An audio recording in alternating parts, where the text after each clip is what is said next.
The point of disclosure for this structure was an artifact uncharacteristic of official document circulation, discovered during a search of a radio equipment repair workshop in the city of Campos dos Goitacazes. It was a fragment of a ledger dated August 1966, on which a clear chronological timing and 3 directive instructions were inscribed in purple chemical pencil ink. The record stated that at 16 hours 30 minutes 1 was to be at a strictly defined geographical point, at 18 hours 30 minutes to take a capsule, and afterwards, having protected the organs of vision with a specialized screen, to await a prearranged signal. The document was accompanied by 2 homemade protective devices, hand-cut from 2 mm thick sheet lead, with roughly finished edges and fastener holes for attachment to the occipital part of the skull. This set of items, seized by the Rio de Janeiro State Police on the slope of Morro do Vintham Hill, became the key material evidence of the existence of a clandestine cell of radio technicians practicing unauthorized experiments at the intersection of early electronics and applied spiritualism. This artifact completely refutes the version of accidental poisoning, pointing to the strict regulation of the participants' actions and the presence of an external coordinating center that directed the group through a system of written instructions. Before we proceed to a detailed examination of this operational technical scheme, I ask you to subscribe to our channel, like the video, and turn on notifications. This directly aids the development of independent historical investigations based exclusively on archival documents and verified facts. To understand the causes of this structure's emergence, it is necessary to conduct a political anatomy of Brazilian society in the mid-1960s. In 1964, a military coup occurred in the country, establishing the dictatorship of Marshal Castelo Branco. Under conditions of harsh censorship, the banning of opposition parties, and the liquidation of traditional civil society institutions, social activity shifted to illegal and semi-legal strata. In this environment of total control, the regime's key repressive organ was the Department of Political and Social Order, known by the acronym DOPS. This special service operated a wide network of informants and had unlimited powers to detain individuals suspected of subversive activities. One of DOPS's main directives during this period was the total monitoring and strict control of the radio frequency spectrum. The military junta viewed any unauthorized broadcasts or the creation of autonomous transceiver nodes as a direct threat to national security. Amid the emergence of left-wing radical urban guerrilla partisan movements in Rio de Janeiro and São Paulo, civilian radio amateurs and technicians were a priori suspected of espionage, providing communication channels for underground Marxist groups, or coordinating actions with external forces. Every legal radio workshop was required to keep strict inventory logs of radio components, especially powerful generator tubes and quartz resonators. Any citizen constructing non-standard equipment without a license from the National Telecommunications Agency was considered by DOPS analysts as a potential rebel liaison. It was precisely this factor that forced the participants of the technical group to resort to deep secrecy, use ciphers in work records, and conduct their tests in deserted, hard-to-reach geographical areas. The social composition of the group in question was homogeneous. They were representatives of the new first-generation technical intelligentsia, certified specialists in television and radio equipment maintenance, Miguel José Viana and Manuel Pereira da Silva. In the context of Brazil's accelerated modernization, This stratum held a monopoly on understanding the operation of complex physical instruments, yet simultaneously was under the powerful ideological influence of a specific Brazilian spiritism known as Kardecism. This doctrine, imported from France, viewed spiritual phenomena not as mysticism, but as natural, yet unstudied, laws of physics and wave theory. To study the institutions of Kardecism in detail, one must turn to the historical overview of its integration into the Brazilian scientific community at the turn of the 20th century.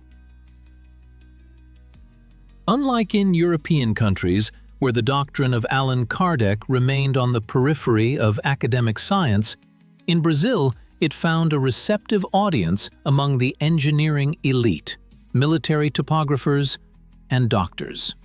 In the first half of the 20th century, the Brazilian Spiritist Federation functioned as a semi-scientific society, publishing dozens of specialized periodicals. The intelligentsia sought a way to reconcile the Catholic substrate of the culture with positivism and the rapid development of physics.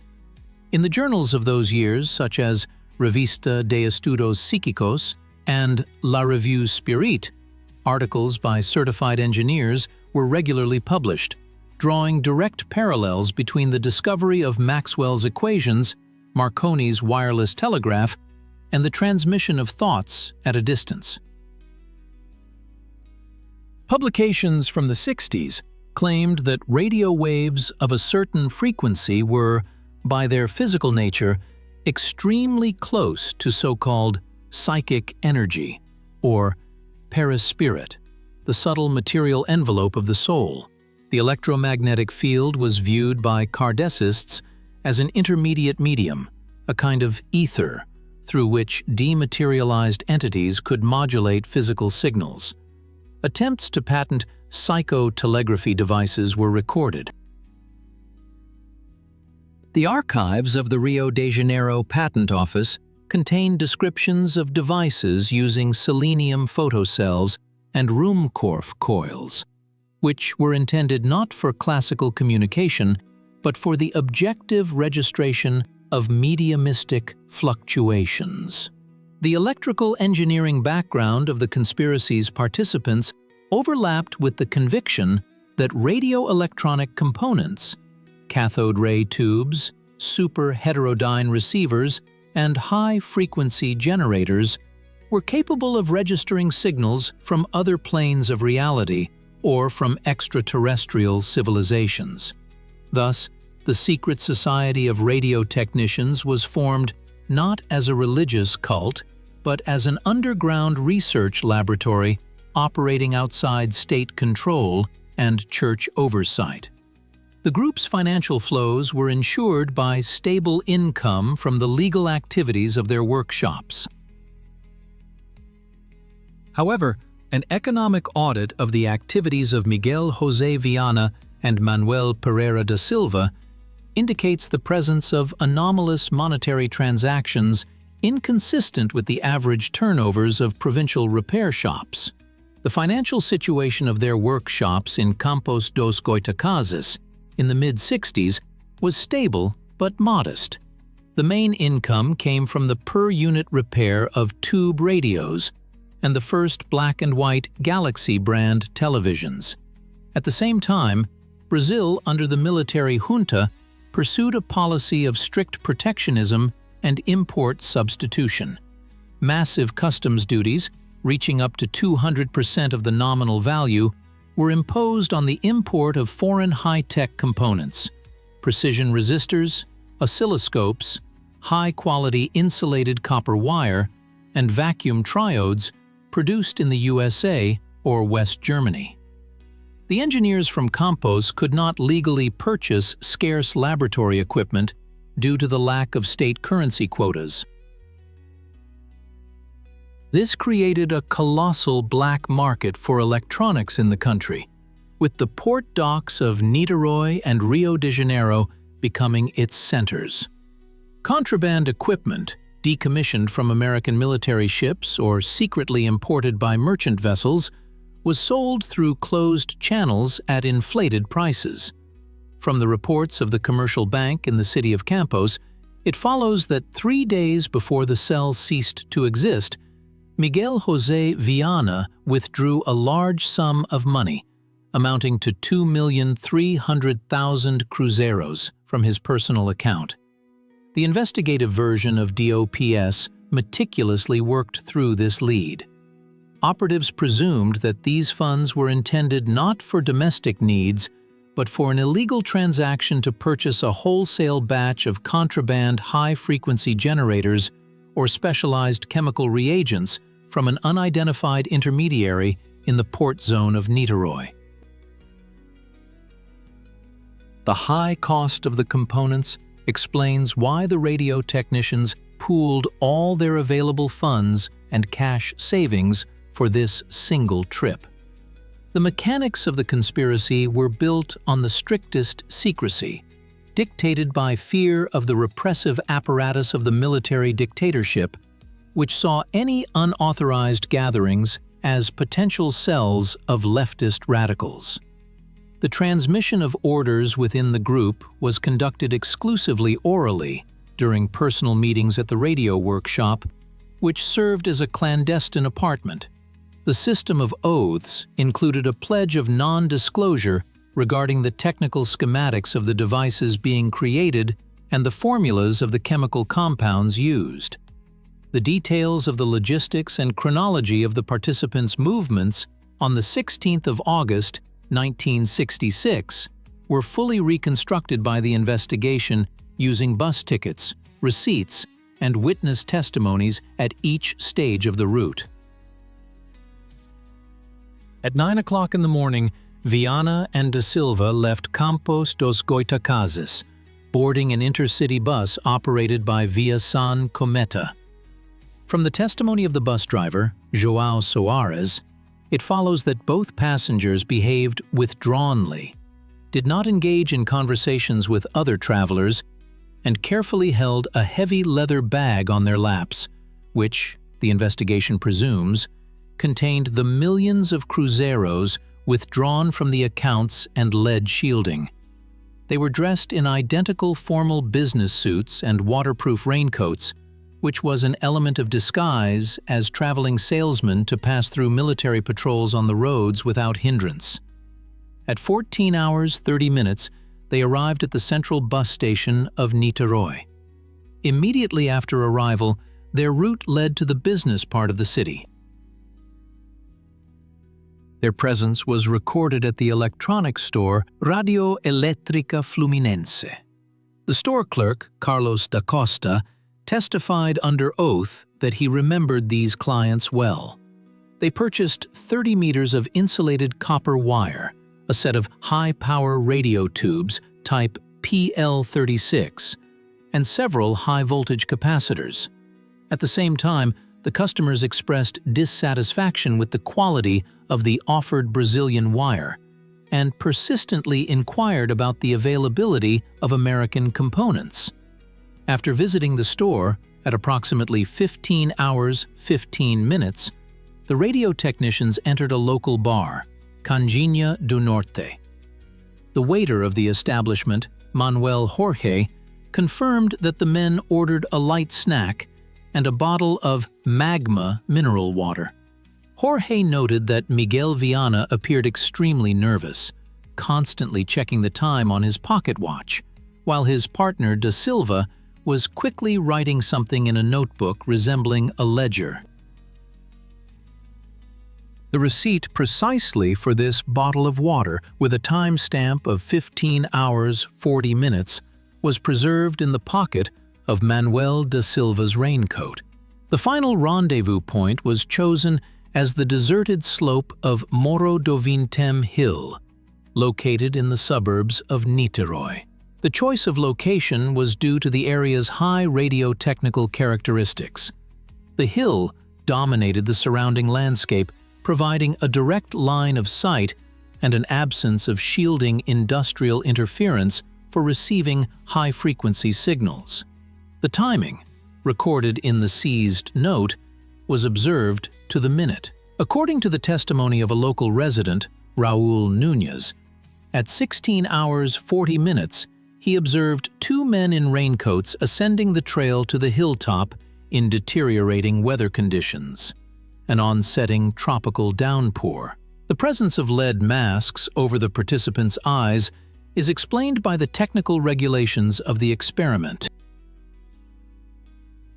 Within the wave theory of Kardecism, it was believed that contact with higher energy entities was accompanied by powerful light emission in the ultraviolet or X-ray range, capable of causing irreversible destruction of the retina.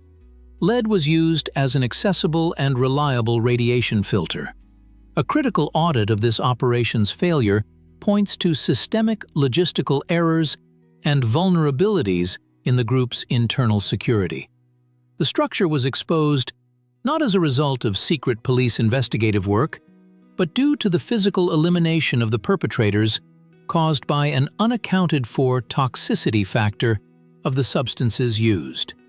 Analysis of the materials from criminal case number 3042/60 Snake reveals deep contradictions in the conclusions of the forensic medical examination. The initial examination of the bodies, conducted by the assistant investigator on the fourth day after the incident, August 20th, revealed no signs of mechanical impact, asphyxiation, or injections. However, the autopsy performed at the Niterói morgue encountered a catastrophic level of professional negligence. Pathologist Dr. Astolfo Rodriguez did not conduct a toxicological analysis of the internal organs, citing severe putrefactive changes in the tissues caused by high temperature and humidity of the ambient air. Due to the absence of laboratory control documentation, the official investigation recorded the cause of death as cardiac arrest of unknown etiology. Nevertheless, subsequent critical analysis by independent experts points to the use of potent alkaloids, likely LSD or mescaline, combined with barium compounds, which were used in spiritualist circles of that time to shift consciousness into the so-called state of mediumistic trance. To reconstruct the full picture of the conspiracy, it is necessary to expand the critique of sources. In particular, a detailed analysis of the materials from investigative actions regarding the associates of the deceased. The information leak occurred through third parties. During the investigation, a third member of the cell, radio technician Elcio Gomez, was detained. The interrogation protocols of Gomez from August 23 and 25, 1966, contain critical contradictions, indicating either his complicity or his concealment of the true scale of the underground laboratory's activities. During the first interrogation, Gomez categorically denied knowing about his colleagues' plans to travel to Niterói. However, after investigators from DOPS presented him with a notebook seized during a search of his house, containing technical calculations for antenna masts, matching the handwriting of Miguel Viana, he changed his testimony. Gomez admitted that the group had been systematically preparing for the final session for 3 years. His testimony revealed details of a previous incident that occurred in 1965 on the deserted beach of Atafona. According to the materials from the local police station investigation appended to the case file, a powerful explosion of a homemade electronic device occurred on the coast that time.